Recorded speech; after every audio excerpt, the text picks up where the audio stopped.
Hi everyone, my name is Gabriel and this is the Hour of the Raven, your channel for everything Ravenloft, RPG, Dungeons and Dragons, and horror.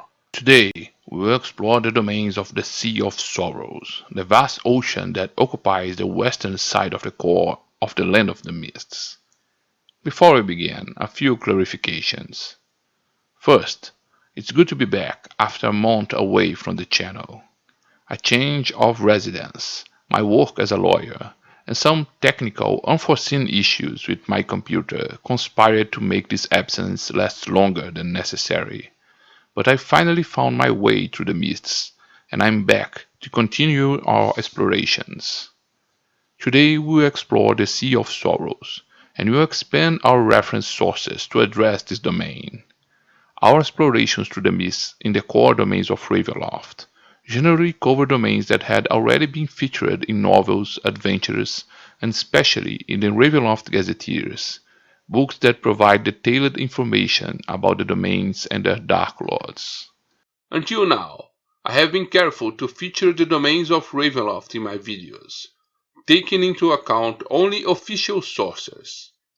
However, in the case of domains not previously covered by the Ravenloft Gazetteers, I intend to expand on these sources of information. The Sea of Sorrows first appeared in the map of the Black Box, the Ravenloft Realm of Terror, from 1990, and was expanded and gained more details and a Dark Lord who rules it in the book Domains of Dread. After this first introduction, it received some mentions in other supplements and in the 3rd edition Ravenloft campaign setting. The domain would be covered in one of the 3rd edition Gazetteers, focused on the Sea of Sorrows, but unfortunately, White Wolf's license to release books for the setting came to an end, and these books were not written. The Ravenloft fan community wouldn't let the setting rot in oblivion. The Fraternity of Shadows website, the most well-known and organized site for fans of the setting, has published netbooks that continue the Gazetteer's proposal, exploring in depth the domains of dread. Some of these books explore the Nocturnal Sea, the domain of Soaring, or the cluster of Zerisha, for example, and for some time now, they are developing a gazetteer for the Sea of Sorrows. Although the Sea of Sorrows gazetteer is not yet finalized, some of its passages describing domains had already been previewed by the authors in the Court of the Raven netbooks. In the video description, I will leave the link where you can download it. The next videos about the Sea of Sorrows will be based on the official material and the article about the Sea of Sorrows written by Nathan Dmitry Stanislaw Okerlund. The article on the Sea of Sorrows was published as a preview of the Gazetteer, and it's possible that the final text will change when the Gazetteer is finally published. Are you ready?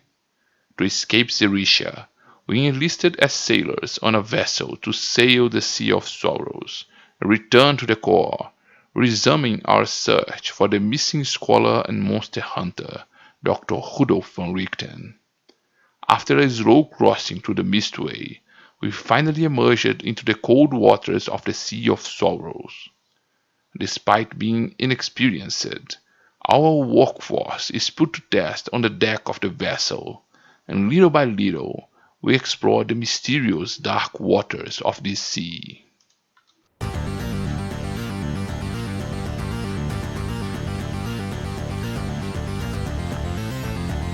Hour of the Raven.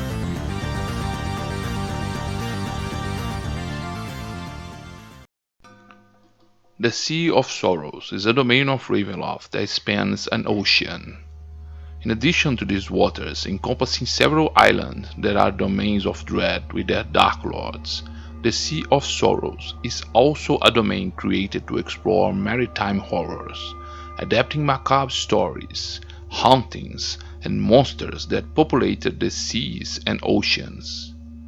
The cultural level of each of its islands varies, but the Sea of Sorrows does not have a known civilization that inhabits its waters. Considering most of the coastal domains and the vessels that navigate the waters, it is possible to establish their sailors and vessels with technologies from the chivalric and Renaissance era. The cultural inspiration of this domain comes from different seas and oceans around the world. Although it is a vital sea for the western trade of the core, connecting the major advanced nations of the western coast, it also presents many dangers in its dark, cold, stormy and misty waters. Considering its dark lore and its ghostly ship, myths such as the Flying Dutchman, macabre stories of Caribbean or Mediterranean pirates, or tales of madness and obsession in the sea can be excellent sources of inspiration for this domain. The domain of the Sea of Sorrows is located in the western region of the core, covering its entire coast and the border with the mists. Initially, it occupied only a small strip of ocean to the north, but little by little, explorers of its misty waters ventured into the mists, and the mists receded, revealing a large expanse of waters that encompassed various islands and domains of dread. This is one of the largest domains of the core, and its mists still hide many mysteries. Maps of the region need to be constantly updated, and all of them prove to be somewhat inaccurate. The mists of the Sea of Sorrows are home to many mistways, connecting the core to distant lands and cultures, making it an important crossroads in the mists. Sailors report many dangers in these misty waters. When entering the mist-covered waters, distance and even time seem to change, and it is not uncommon for boats to disappear or emerge in unexpected or unknown places. An idea that has haunted my mind for a long time is the possibility that the mists of these cold seas hide other islands, or perhaps even a new cluster or another continent as the core for those who explore their mysteries. Have you ever thought about how interesting it would be to develop the history of the core in the era of the great navigations, and unveil another core or cluster full of domains beyond the sea, inspired by the folklore, horrors and myths of the Americas? Who knows, maybe we shall do this as the next Black Feather project. The sea is cold as sorrow, grey as death, and trackless as the mists. Its dark waters are cold, and its misty and stormy weather is a challenge for sailors. The waters of this ocean are not as deep as the nocturnal sea, reaching 50 fathoms in the bottom. Tides on the coast often vary by up to 6 feet. The most intense period of storms occurs between February and March, and between August and October. They generally tend to begin in the west and advance to the storm line, or descend from north to south, starting in the frigid waters north of Darkon. The weather can vary greatly on the coast, and there is an imaginary line, the storm line, where there are drastic changes in weather.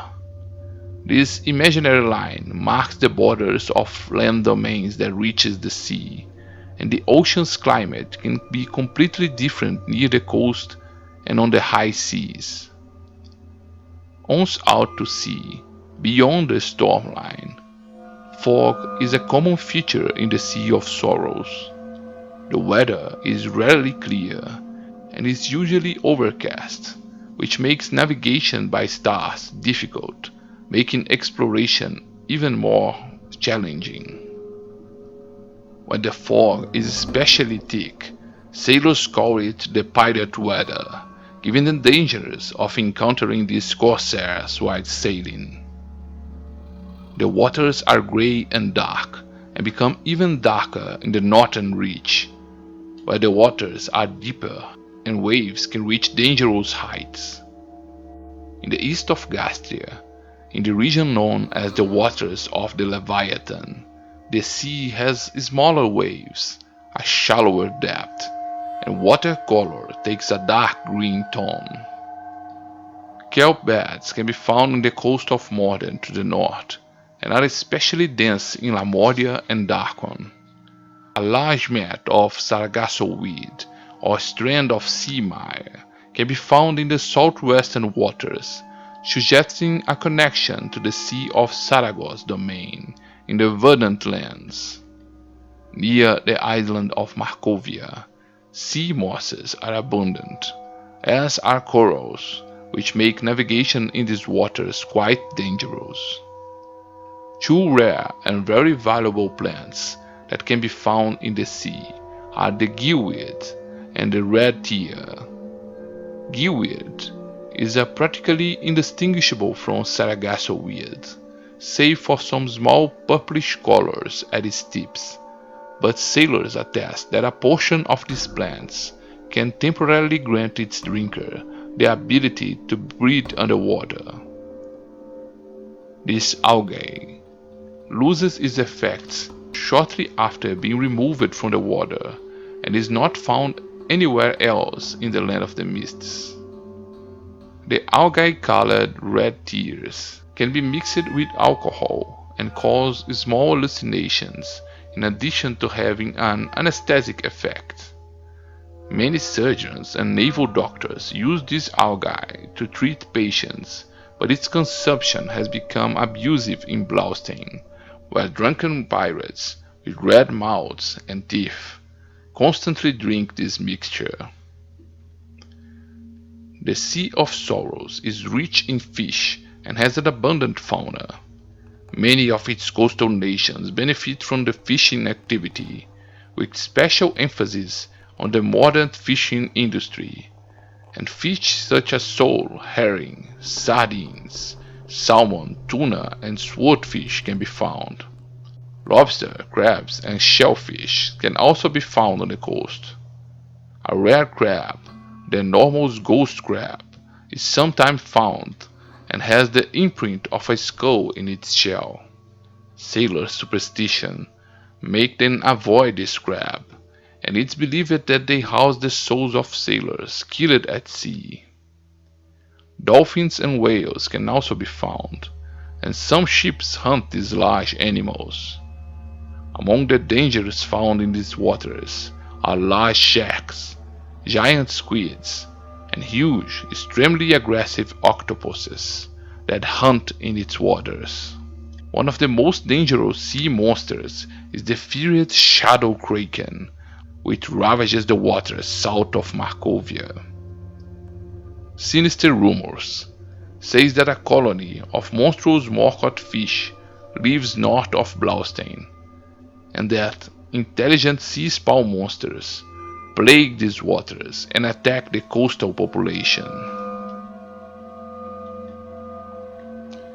Apart from this feared and legendary sea spawn, of which little is known, there is no record of a civilization that inhabits the depths of the ocean.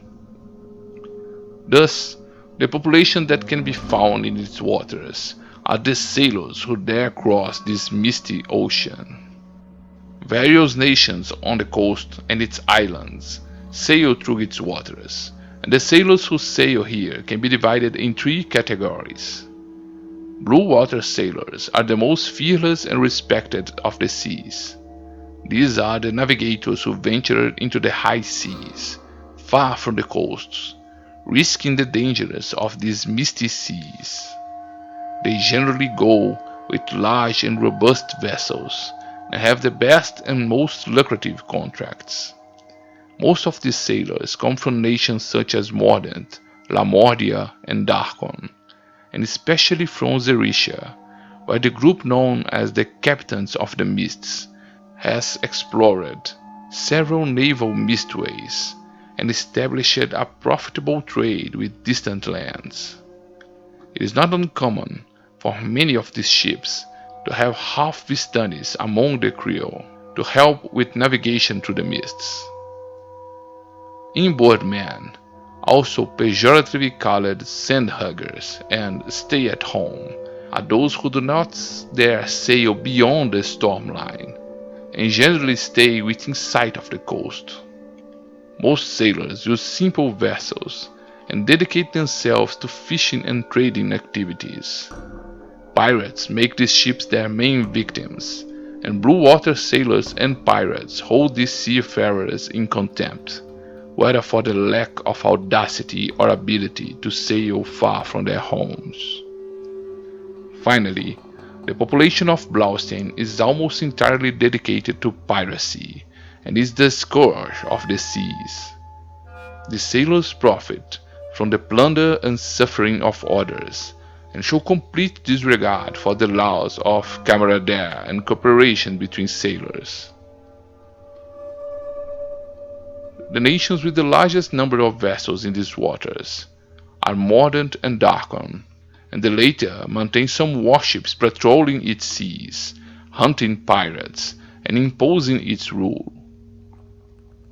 The Zeretians and their company of the Mist Captains are reputed to be the greatest explorers of the sea and its mistways, and they also depend on the maritime trade for their survival.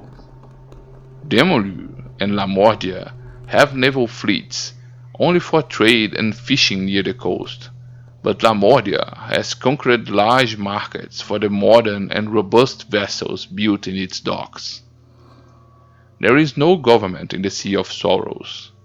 Each nation tries to impose some order on the sea off its coast, but once in the high sea, each vessel is on its own.